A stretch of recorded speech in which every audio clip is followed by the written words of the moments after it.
Hello guys, आज ମୁଁ ସକାଳ ରେଡି ହେଇକି ମୁଁ ବାହାର ପଡ଼ିଲି ରେଲୱେ ଷ୍ଟେସନକୁ।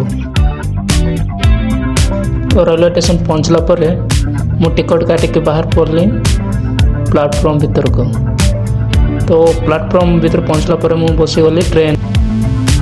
ଫାଇନାଲ ମୁଁ ପହଞ୍ଚିଗଲି କଟକ ରେଲୱେ ଷ୍ଟେସନରେ। ଆଉ ରେଲୱେ ଷ୍ଟେସନରେ ପହଞ୍ଚିଲା ପରେ ଦେଖିଲି ଯେ କଟକ ରେଲୱେ ଷ୍ଟେସନ ଏତେ ବଢ଼ିଆ ବନାହେଇଛି, ବନାହେଇଛି, ତ ମୁଁ ଫାଇନାଲି ବାହାର ଗଲି ରେଲୱେ ଷ୍ଟେସନ ବାହାରକୁ। ଆଉ ଆପଣମାନେ ଜାଣିଥିବେ ମୁଁ କ'ଣ ପାଇଁ ଆସିଛି, କିନ୍ତୁ ମୋର ହେଉଛି SSC ଏକ୍ଜାମ୍ ଥିଲା କଟକରେ। ତ କଟକରେ ମୋର ସେଣ୍ଟର ପଡ଼ିଥିଲା, ତ ଏକ୍ଜାମ୍ ଦେବା ପାଇଁ ମୁଁ ଆସିଛି। ତ ଆସିଲା ପରେ ଦେଖିଲି ଯେ କଟକ ରେଲୱେ ଷ୍ଟେସନ ଏତେ ସୁନ୍ଦର ହେଇଛି, ତ ସବୁଆଡ଼େ ଟିକେ ନଜର ପକାଇଦେଲି। ଫାଇନାଲି ମୋର ଏକ୍ଜାମ୍ ସେଣ୍ଟର ପହଞ୍ଚିଗଲି। ଓ ମୋର ରିପୋର୍ଟିଂ ଟାଇମ୍ ଯେହେତୁ ହେଇଯାଇଥିଲା, ତ ମୁଁ ସାଙ୍ଗେ ସାଙ୍ଗେ ମୁଁ ରିପୋର୍ଟିଂ କରିବା ପାଇଁ ଏଣ୍ଟ୍ରି କରିଦେଲି। ଫାଇନାଲି ମୋର ଏକ୍ଜାମ୍ ସରିଗଲା, ତ ମୁଁ ବାହାର ପଡ଼ିଲି। ଏକ୍ଜାମ୍ କଥା କ'ଣ କହିବି ଗାଇସ୍, ଯାହା ଆସିଲା ତାହା କଲି, ଆଉ ବାକି ସବୁ ପୁରା ପାଙ୍କା ଛାଡ଼ି ଦେଇକି ପଳେଇ ଆସୁଛି। ତ କ'ଣ କରିବା, ରିଟର୍ଣ୍ଣ କରିବାର ଅଛି। ପୁଣି ଥରେ ମୁଁ ରେଲୱେ ଷ୍ଟେସନକୁ ରିଟର୍ଣ୍ଣ କଲି, କଟକ ରେଲୱେ ଷ୍ଟେସନ।